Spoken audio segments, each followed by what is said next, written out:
let's do it. Good. Well, welcome to Logically Faithful. I am Khaldun Swice. I have a very special guest today, Perry Marshall. Perry, thank you for joining me. It's great to be here. Glad you're here. Where we are going to engage in some very heavy ideas. So turn on the thinking cap and plug it in. You need some real power for this one. Okay, Perry, let's give him the proper introductions. Perry Marshall is endorsed by Forbes as well as Inc. magazine and is one of the most expensive business consultants in the world. What are you doing here with me? Clients seek Talking about philosophy. Yeah, I get more All good business consultants are good philosophers. It's not widely advertised, but it's true. Need the encouragement. He has founded the $5 million Evolution 2.0 prize, which is based on his book, which we'll be discussing in a little bit, Evolution 2.0, which I strongly recommend for you. But right now, we're going to focus on the concept of biology, evolution, creation, intelligent design, and how that integrates together to bring us meaning in our own lives. So Perry, let's get started. Great to be here. Perry, tell us the heart behind Evolution 2.0. What drove you to get into this book? I mean, trying to summarize that to us. I know you had some experience with your brother. Yeah. Which are fascinating. You could touch on that. Well, I thought I'd seen it all, but you have not dealt with apologetics questions until you've got a guy who used to be a Christian, who has a master's degree in theology, and he can read Greek, and he can read Hebrew, and he knows where all the bones are buried. That was like a whole new level. And this is Brian. This is Brian. And he had very serious questions, and he's like a bedrock kind of guy. He's not like, there's all these silly questions like, well, who made God? I think that's a silly question. Yeah. Okay? I mean, it's not unimportant, but it's really shallow, right? No, he was asking hard ones. And I go, Brian, look at the hand at the end of your arm. This is a nice piece of engineering. You don't think this is your hand is an accumulation of random accidents, do you? And he's like, hold on. And he just swings right back with a fairly standard Darwinian, you don't need a designer, you just need millions of years of mutations and selection, and you're going to get a hand. And I know it looks like there's a designer, but there's really not, and you don't need that. And I listened to that, and I thought, I'm trying to think 10 chess moves ahead. And I could already see, okay, I don't know if I buy that, because that story does not connect all the dots that I as an engineer would need to connect. However, I know that most biologists would more agree with him than me. Let's back that up to that conversation, Bus, which I'm sure you've been having the last 3 years after your book came out with many people. Yes. That conversation goes something to the effect of, due to genetic drift variations in the species, due to mutations and the environmental stimuli, certain species survive and they adapt and they become stronger and powerful, and then they end up passing those genes to the progenies, right? And those end up passing those genes, and those who can't, don't, and they die. Right. This machine, pretty simple. This machine that's passed around is a self-replicating, self-duplicating engineering machine, but has a blind watchmaker, as Darwin would say, not Darwin, Dawkins would say. Right. How does that answer, or how do evolutionists bring this out, those who argue for maybe a neo-Darwinian or Darwinianist perspective, in contra to a theistic perspective, to saying this answers the question of the hand? I mean, let alone the eye, the liver, the other variations in DNA. How does that even answer the question without including some kind of engineer behind the engine? Well, help me bridge that gap for your brother. How did he come to that conclusion? Well, that's what I wanted to know, because if you tell this story kind of the way you just said it, well, you have genetic drift and you have variations, and you're going to get longer finch beaks, and and if a longer beak helps, then they're going to survive. And so, okay, I get all that, but as an engineer, I said, well, okay, but the devil is in the details, right? And here's the question I immediately went to, which I think was the right question. Well, does this work in engineering? Hmm.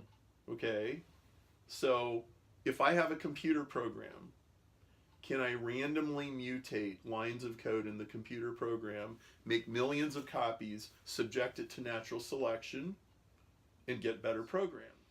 I need to know because the Darwinian version of the world said, you got matter, you got energy, it's all purposeless, there's no design, there's no direction to it. The only purposeful force is natural selection.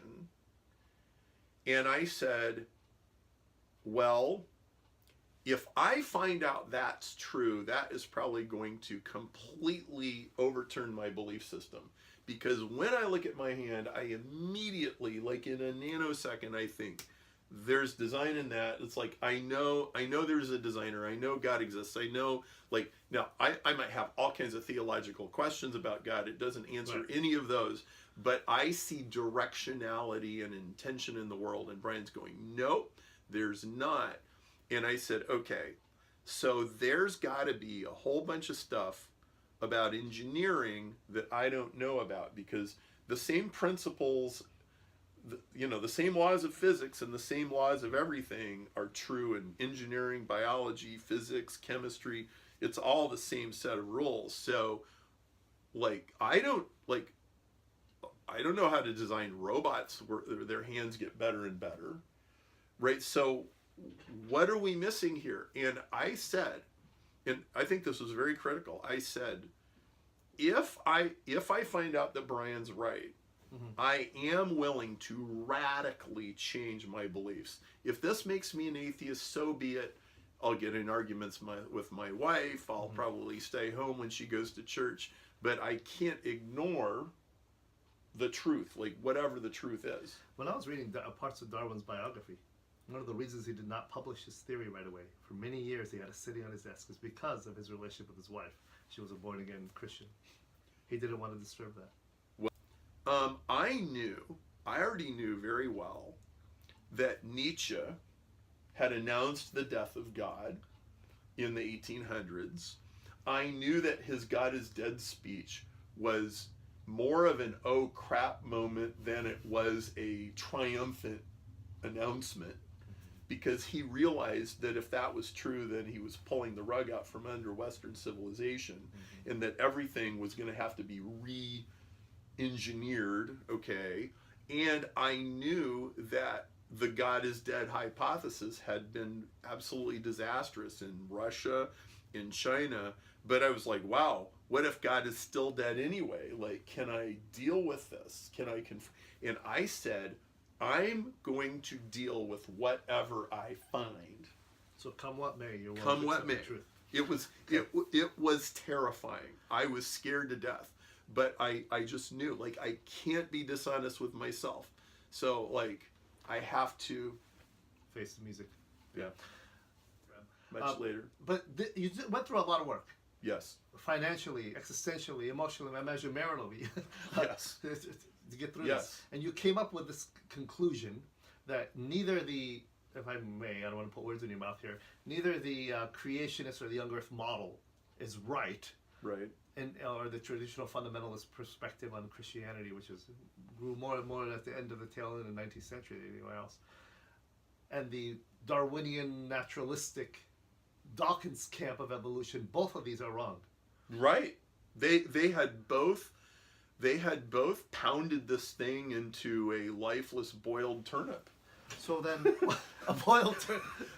I mean, really, it was just appalling what both sides had done to this thing. I was just, the deeper I went and the more beautiful it got. And it was like, man, look, like it's epitomized by the Ken Ham Bill Nye debate. Okay. Like, I mean, what a complete waste of time. That is, you can't get more extreme on those 2 points of view, can you? But you're not there's a middle ground within the evolution creation debate called the ID movement, or intelligent design movement. You wouldn't call yourself one of those theorists. You wouldn't go into that camp. I would have fit neatly in that camp 10 years ago. I don't fit in that camp anymore. And it, although I'm sympathetic to certain things that they espouse. I mean, So the book is 2.0, Evolution 2.0. What is your hypothesis or thesis statement, if I may, of the book? Darwinists underestimate nature, and creationists underestimate God. Mm. They have both failed to take their own theory seriously enough. And then what is your theory? My theory is that nature is way smarter, way more amazing, way more directional and purposeful than either side ever wanted to tell you. And I'll give you an example. Okay. Simple example. Rapid evolution. Okay? If you know it to do, we can have a new species by tomorrow morning. Or at least in an embryo. And we could have a new species, gestated in 3 months or 6 months or 9 months, whatever the animal is, or whatever the planet. We can have a new species that never existed before, at least with some % chance of success. We can hybridize two species together, and we can get a new species, and it will work some small percentage of the time. Is this similar to what dog breeders do, or people do with the plants, where they mutate different? Well, plants? with this is done all the time with plants. GMO, okay. It's a lot harder to do with animals, but it still can be done, and you will get a new species.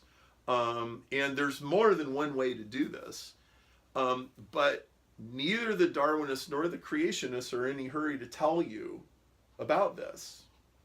Give us Okay. one example then of something that you can create a whole new species. Okay, I understand so- about mutations or variations of the new Right. species, but Okay. a whole new species, a whole new. Right. Emmer wheats, which is basically a form of grass, and plus goat grass, which is a weed, equals modern wheat. Double the chromosomes. It's a hybrid. Okay. Neither is backwards compatible with its ancestors. It's a new species. Somebody 10 or 11,000 years ago put these two things together, and then they bred it gradually, like in the familiar sense, like dogs, to have bigger kernels and everything, and that's how you got wheat. And you got it in one generation by putting two species that are different but that have the same number of chromosomes. And if they had 28 chromosomes and 28 chromosomes, now the hybrid has 56. Okay? And then its system, its physiology will, over time and generations, edit, cut, splice, modify the DNA of the new creature to get it right. And this is because the organism is trying to make it work. So it's a self-replicating, self-duplicating system within itself, a self-system within itself. Well, yeah, I mean, it is editing its own DNA in a similar fashion that it develops its immune system, or that, the muscles get bigger when there's more exercise, and all of those things. What about the animal kingdom? Well, so donkey plus horse equals mule. Most of the time mules are male, most of the time they're sterile. It's my understanding they're sterile. Right. But they're not always sterile, and they're not always male. It is, in theory, possible to have a female mule and a male mule who are both not sterile, both fertile, and then you have a race of mules. Now, this happens much more often with plants. It's much harder with animals. It rarely works with animals, but it can happen. Okay? So this is called interspecies hybridization. And it gets you a new species in one generation. Okay? It's the most successful merger acquisition in all of history. And you don't need someone to sit there and engineer each area.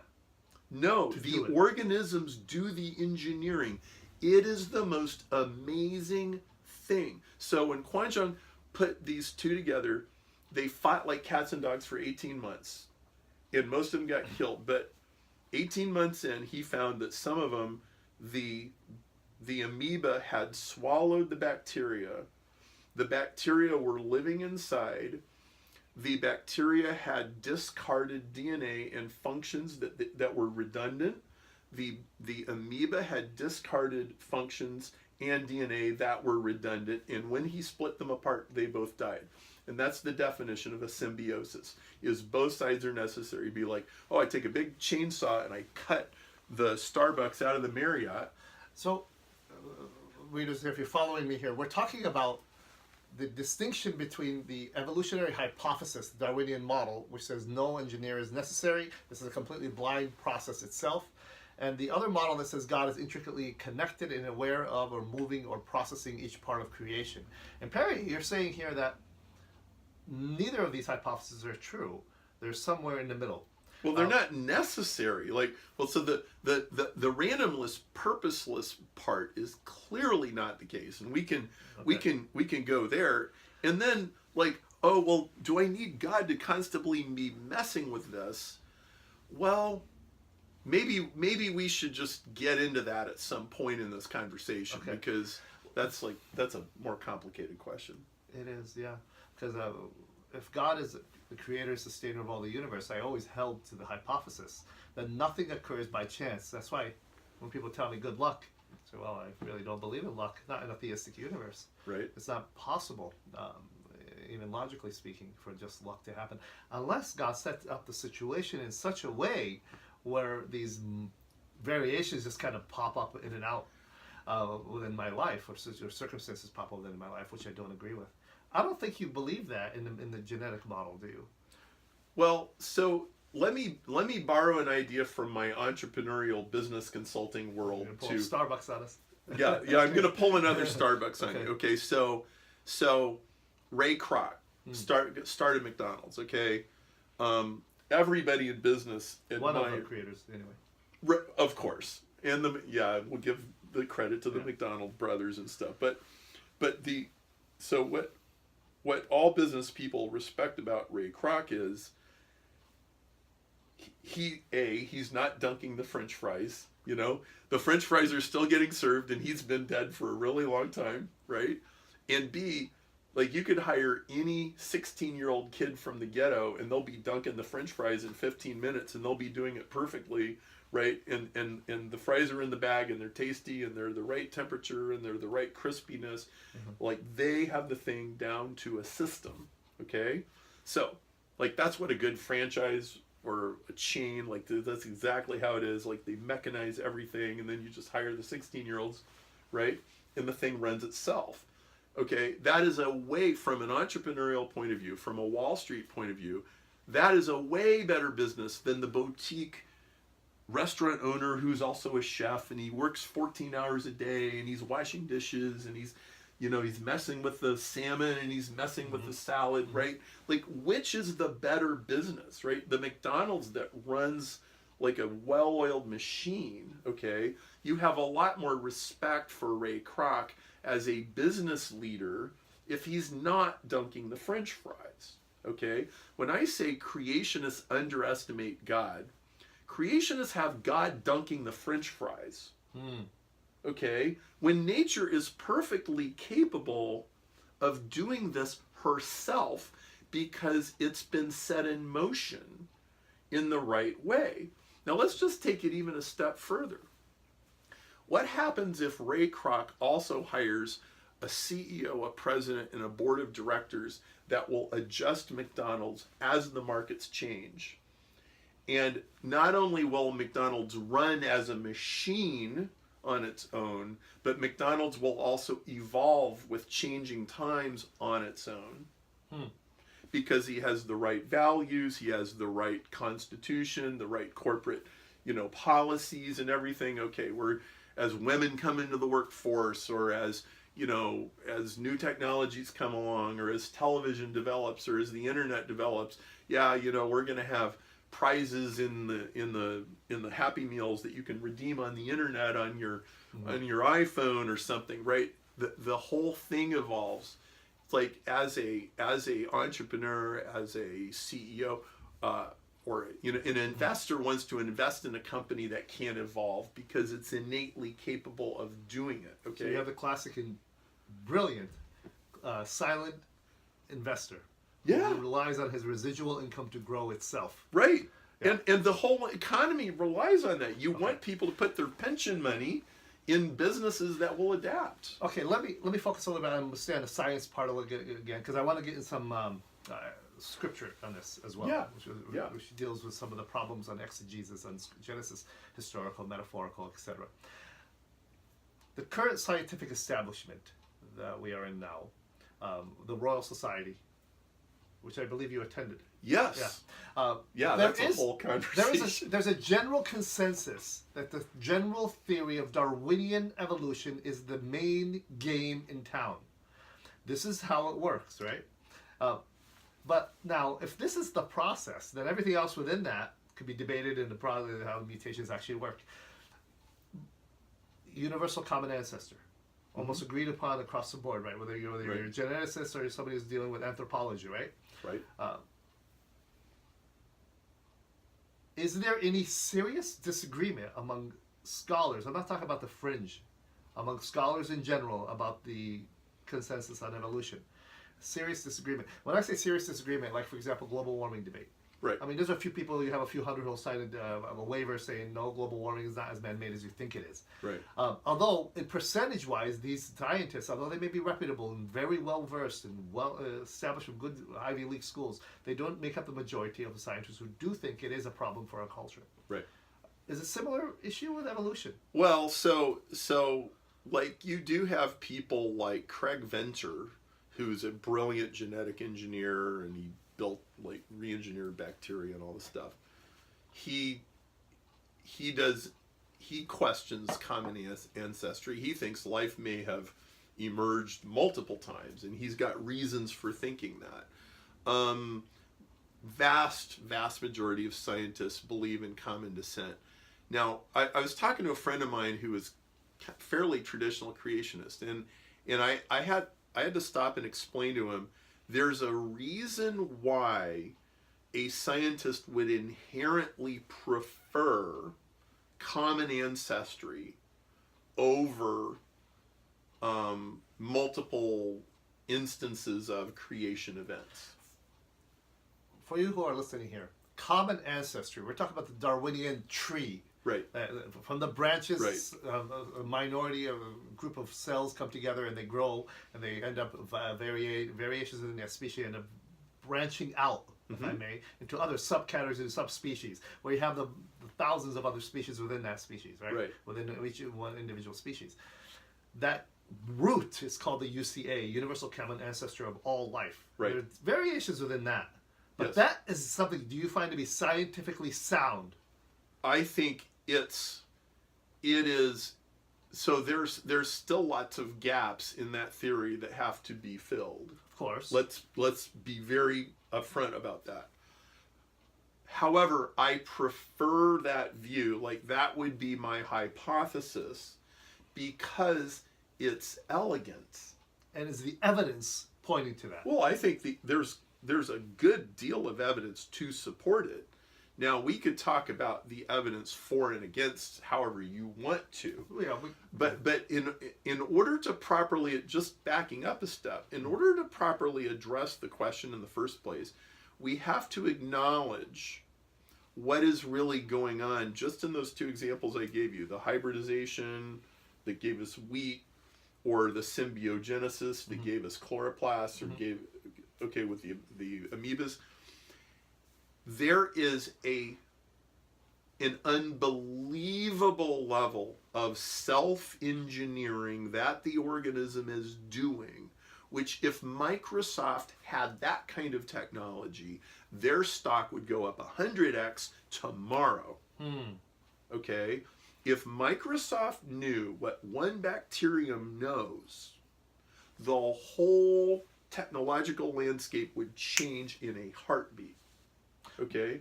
It's like you can't imagine what would happen to our world if we figured that out. You cannot imagine. I know Bill Gates did say that if he can, the engineering feat behind the DNA helix is beyond what he would imagine any computerized system in the history of human race. It is spectacularly superior in multiple dimensions. But that would be a difference in quantity, or is it in quality? Both. Because given enough time, let's say 10 centuries from now, is it possible for us to create, like, for example, the Star Trek models of teleportation? Oh, maybe. We could do things that are just incredible. Maybe. We could take a machine that could reduplicate itself into an android, so to speak, that could create its own progeny. Well, maybe, but here's the question. Is that going to happen by accident? Or is it going to happen intentionally? So that brings you back then, if I may push you on this, Yes. the ID model, Right. intelligent design, Right. says that you are in their camp. Because at the end of the day, Perry Okay. Marshall, Well, so you believe some kind of intelligence is running the show. absolutely I do.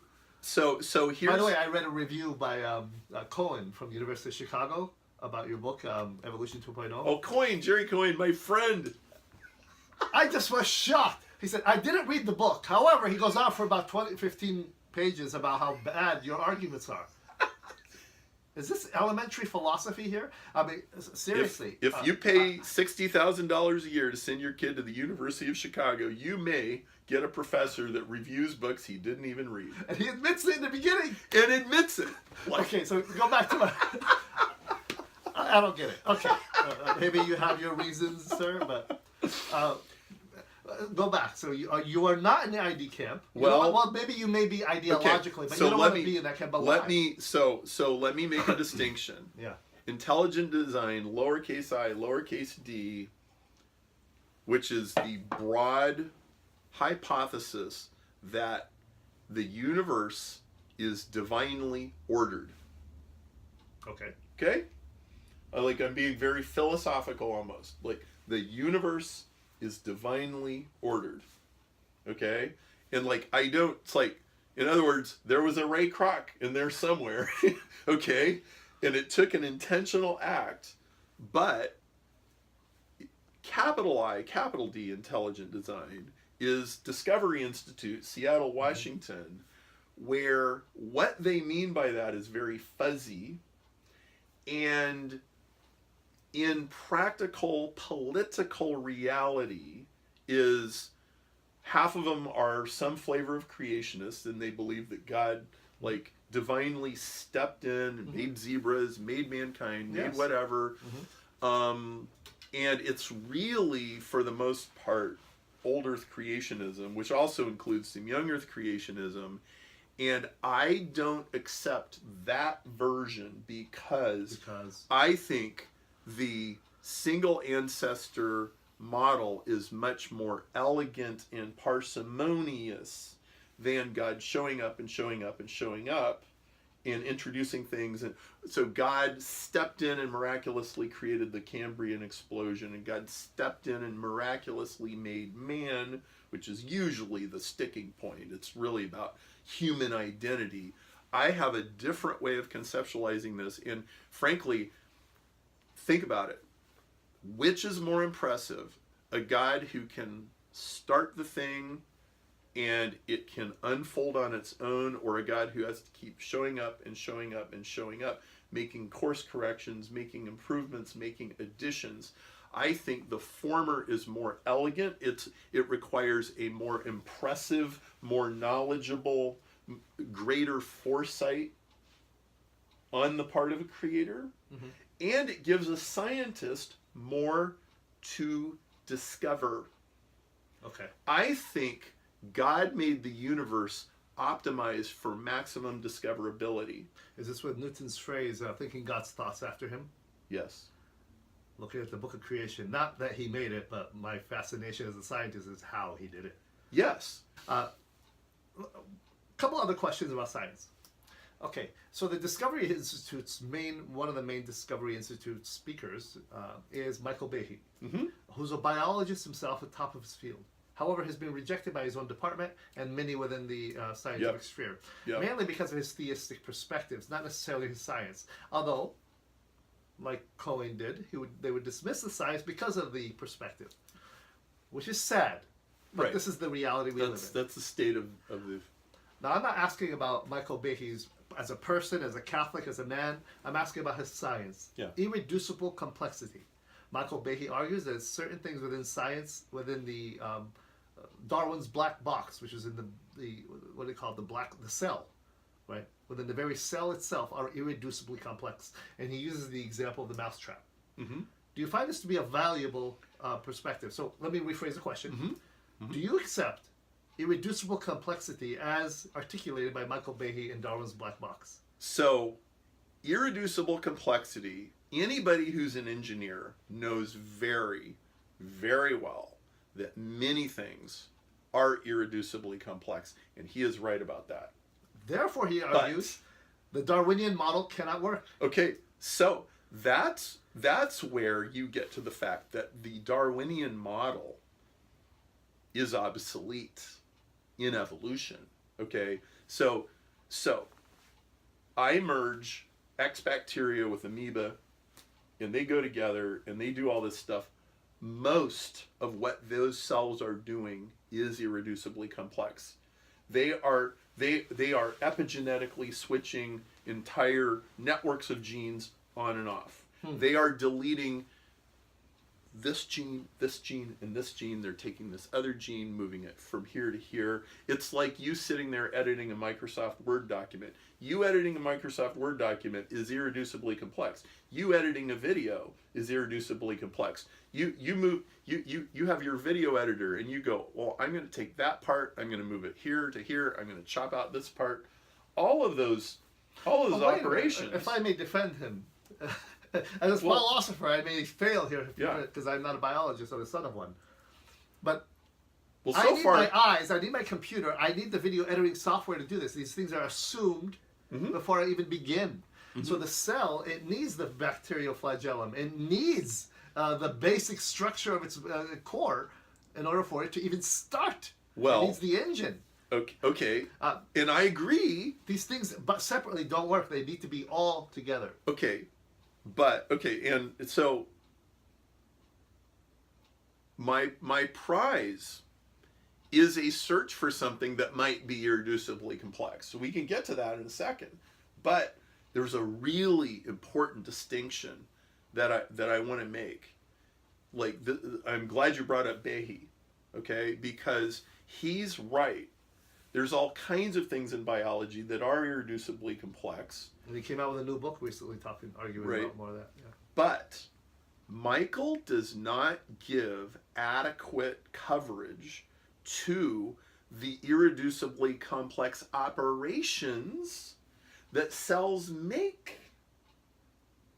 Okay? So cells are capable of doing very complex operations on their own genomes, on their own physiology, and it's not neo-Darwinian changes. Okay, this is where the Darwinian model completely fails. And really, neo-Darwinism is dead. Define neo-Darwinism. Neo-Darwinism is the proposition that nothing but random variation, mutation, replication, and selection are all you need for evolution. It also comes with the assumption that that information only flows one way, from the gene to the phenotype, from the gene to the physical organism. So most of those assumptions are wrong, okay? The variation is not random. The variation is engineered by the cell in response to what's going on in the environment based on hundreds of inputs and hundreds of sensory kinds of data. Temperature, pressure, salinity, food availability, sexual mates, all kinds of things. So Behe's irreducible complex thesis is viable still? It's half right. But he's leaving out a hugely important part, which is the natural genetic engineering of organisms within themselves. Okay. And so the people who attack irreducible complexity from the skeptic side, from the Darwinist side, they'll say, oh, but we got this gene is in the flagellum. It's also here, and it's also here, and it's also here. That's true. But what they're not acknowledging is that the gene had to be moved around intact. It didn't just accidentally get chopped up. Okay, that's absurd. It's totally absurd. Okay, and so there's an, I don't know what else to call it. How about design? There's a consciousness and intelligence, but it's deeper than design. Okay. Like, so when you say design, what most people think is there's an engineer, Right. and he stuck his hands in and he did all this stuff. Well, what if design is something that organisms do as an expression of their nature and identity? What if design comes from the organism itself? This goes back to a prior thesis that creationists underestimate God Yes, because he can create a machine that can design itself. exactly. Wow. Perry Marshall, let's get to the Bible. Yeah. Okay, the scriptures, Genesis chapter 1, has been contentious to say the least in You think? modern work, if I may. Okay, so you have this, there are different models within how that is to be interpreted exegetically speaking. Okay? Yeah. We have three major camps in the area. We have the young earth creationists, we have the theistic evolutionists, we have the ID theorists. Mm-hmm. Of course, you could go all the way to the end with the progressive creationists and others. Right. But for now, we're looking at the actual text itself. Yeah. How do you read Genesis chapter 1, maybe 2 if you want to throw it in there? Yeah. Historical, allegorical, somewhere mixed between. How seriously do you take the Bible? Okay, so I read Genesis 1, 2, and 3 with just a handful of assumptions. Okay, it's like some interpretive axioms. Which we all have. Okay, 1. Day is a period of time. 2. The story is told from the vantage point of the surface of the earth, not outer space. And there's certain points where that becomes very important, which I could explain. Adam was not the first human. Adam was the first prophet. Okay. I'm going to push you on that one, you know Okay. it. All right. What are you talking about? All right. The So, text says he was the first man. That's what the very word Adam, isn't that what the very name means? well, it doesn't say he was the first man. It means man. Adam means man. But Cain kills Abel, and he goes, if anybody finds me, they're going to kill me. Well, who's he talking about? If Adam and Eve and Cain are the only people on earth, who's going to kill him? Okay, then he gets married and goes and builds a city. Builds a city for who? There's other people around. Mm-hmm. Adam was the first person to whom God revealed himself, and he gave him an assignment, and he barfed all over it. Okay? Go on. Now, Romans 5. Right, we're going to go there. Romans 5, okay, through one man, death entered the world, and death through sin. It's not talking about physical death. It's talking about separation from God. Now, if I may, let me read a little bit of Romans 5, because there's a real subtle thing here that's super important. As you're thinking about this, I'm thinking about the debate between the young earth and old earth creationists on this issue. Yep. Is death speaking about natural biological death, or is it the death of man? Absolutely not. Right. So those are the questions that are important. And you're arguing, no, it's the death of man's relationship with God. Right. So there was death then before the fall. Right. Okay. So Romans 5. Therefore, just as sin entered the world through one man, and death through sin, in this way death came to all people because all sinned. To be sure, sin was in the world before the law was given, but sin is not charged against anyone's account where there is no law. Nevertheless, death reigned from the time of Adam to the time of Moses. Now, when it says law, it's not talking Mosaic law. It's talking Adam law. Adamic law. Okay, so let me read it with my interpretation inserted. Okay, therefore, just as sin entered the world through one man, and separation from communion with God through sin, not stepping on cockroaches and killing them, not that kind of death, okay, through sin, and in this way death came to all people because all sinned. To be sure, sin was in the world before Adam's law was given, but sin is not charged against anyone account where there is no Adam's law. Nevertheless, death reigned from the time of Adam to the time of Moses, even over those who did not sin by breaking a command, as did Adam, who is a pattern of the one to come. So he's saying some people knew how to behave and some people didn't. Okay? It wasn't held against them if they hadn't been told. Now, this changes your view of original sin, because now original sin is not genetic, it's transmitted through knowledge the same way the gospel is. Is that reorienting our view of it? You're not actually doubting original sin, are you? The concept. I'm completely reorienting it. Okay, original sin is not this gene that you're born with. Okay, is this... Original sin is that when you hear what you're supposed to do, you instinctively run the other way. Okay. And you're not guilty until you've heard what you're supposed to do. This goes into the concept of the age of accountability questions. Yeah, right. Okay, let's go back to this other point you made. There are other people. Yeah. Where in the text or logically do you assume there are... Who are these other people? From the Cain story. Who are they? What's your assumption? Are they some kind of they're the same Neanderthals? They're the same people any anthropologist. Cro-Magnon man? Okay. Oh, fourth assumption. Fourth axiom. I gave you three. Here's a fourth one. God breathed the breath of life into the man. He became a living being, not oxygen. Okay. The breath is not oxygen. The breath is the image of God. And the image of God is the divine unction to live in the image of God. Are you willing to buy then your thesis, which I've heard postulated by some others in Biologos? Then you'll have to buy, and the catch here is what you'll have to pay for, is that there are other beings during the time of Adam who did not have the image of God.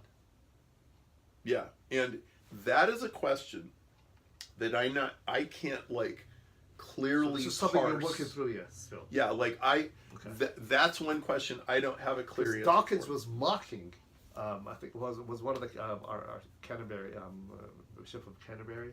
In a debate, okay, sure. Regarding, did Adam just wake up one day and look up and just say, God says, you are my image, and the rest of you, none of you are my image, only you are. Well, is that who are these others? Well, did he just wake up one day and just become the image of God? I could totally buy that as God revealed himself to Adam. Okay, and if God didn't reveal himself to somebody else, so what's new about that? Nothing new about that. There's nothing new about that. Him the prophet. I imagine that. Yeah, Adam was the first prophet. But there's something ontological. No, there's an ontological status that humans carry, a quantitative difference between us and the animal kingdom, right, and any type of AI intelligence in the future that sets us apart from all of them, and that is the very imago Dei of God. There's debate among theologians what exactly that is, right? Well, right, and this is, you're working through this. I imagine you haven't. Yeah, see, that's the question I can't answer, and okay, every theory has some weakness. All right, none of the theologians can tell you what that means. All we can tell you is, we've built our entire notion of Western human rights and equality and everything on it, and it does work. Okay, so fair enough. Fair enough. You're working through that. There is a historical Adam. Yeah, I think historical Eve. Yeah. Okay. The questions around... But they're not the first humans. No. They're just the first prophets. Do you buy the concept of, or do you embrace, if I may, inerrancy? I don't think you can defend inerrancy. That's like a whole nother... It's a whole different topic. I think inspiration, yes. Inerrant, no. So look, if I say, the Bible was inerrant in its original writings, do we have the original writings? No. I think we have something better than that, but... but that's a whole different debate. How does your work now in evolutionary biology and the work you're currently working impact your faith? How does it help you? Because one of the main main motifs of my ministry, Logically Faithful, is to equip believers, and maybe some skeptics, to deal with the horrors and the storms of life using the evidence we have to get through that. Now, the evidence specifically I'm referring to in Christ. You as a believer, you're not a deist, you're not a sociological, not a deist at all. Christian of some sort. You actually take your faith seriously. Very. How does the evidence that you've been looking at, if I may draw this experientially to you, help you through the waters of darkness in your own life? Two things. So first of all, I'm very much a Holy Spirit guy. Okay. And I believe God speaks to people, and I've seen miracles, and God is active in the world. Okay? Now, that's one side of the equation. Here's the other side of the equation. The other side of the equation is conflict is baked into the universe from the word go. Okay? Creationists talk about a perfect world. How on earth is a world where there is a snake or a serpent, shall we say?